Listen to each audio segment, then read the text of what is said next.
지난주 기습적인 이재명 후보 선거법 사건 전원합의체 회부 및 심리를 했던 대법원이 결국 모레에 선고까지 한다는 충격적 속보가 떴습니다. 그런데 결론부터 말씀드리면 빠른 선고 덕분에 오히려 상고 기각이라는 결과가 더 확실해졌다는 관측이 나오고 있습니다. 이재명 후보의 선거법 사건에 대한 대법원의 선고가 이틀 뒤인 5월 1일 오후 3시에 나오게 됐습니다. 이는 대법원이 지난달 28일 사건을 접수한 뒤 겨우 34일 만에 결론을 내리는 것으로 2023년 기준 형사사건들이 대법원에 접수돼 판결이 나오기까지 평균 3개월이 걸렸던 것을 감안하면 그야말로 광속으로 선고를 내리는 것이라 할 수밖에 없습니다.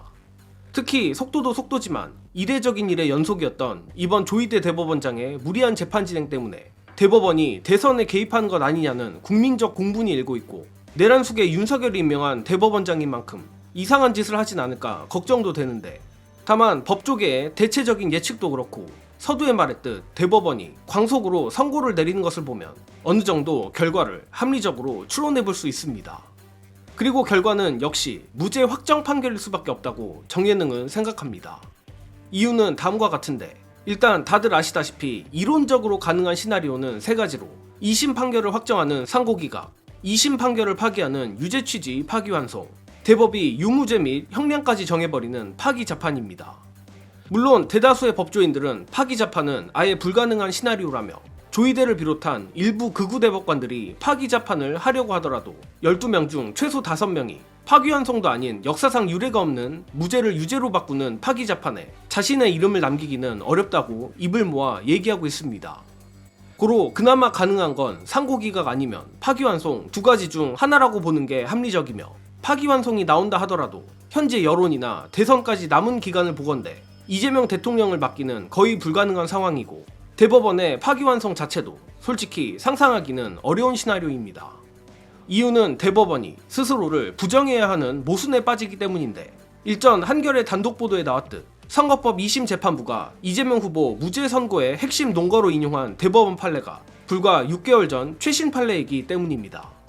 심지어 해당 판결을 내린 당시 소부의 대법관들이 그대로 이번 전원합의체에 참여하고 있는 만큼 최소한 저 4명은 스스로를 바보로 만드는 판단을 내리리라고는 생각하기 어렵습니다. 또한 2심 판결문이 역대급으로 치밀하고 꼼꼼하게 작성된 이상 이를 유죄로 엿바꿔 먹듯 바꿔버리려면 대법원이 형사소송법 제308조 자유심증주의를 침해하는 모험을 감행해야 하며 무엇보다 아무리 대법이라 할지라도 이 모든 위험을 감수하면서 유죄 판결문을 이토록 빨리 쓸 수 있다고 생각하기는 쉽지 않습니다. 여기까지만 봐도 도저히 상고기각 외에는 다른 시나리오가 떠오르지 않지만 만에 하나 대법원이 이재명 대통령을 막기 위해 파기환송을 하고 대통령의 불소추 특권을 무시하여 재판까지 강행시킨다 할지라도 이는 오히려 대법원 스스로 얕은 꾀에 말려 개망신을 당하는 결과로 귀결됩니다. 해당 내용은 헌법학자 이범준 박사가 지적한 내용인데 물론 적절하진 않겠지만 현재로선 대통령으로 가장 유력한 이재명 후보가 대통령에 당선된 뒤 새로운 검찰총장을 임명하여 검찰이 이재명 대통령에 대한 공소유지를 포기하게 만들면 이재명 대통령은 이론적으로 모든 재판을 무죄로 털어버릴 수 있기 때문입니다. 즉 파기자판은 사실상 불가능하고 파기환송이라 할지라도 시간 부족 및 대통령의 검찰총장 임명 카드로 무력화되는 것입니다.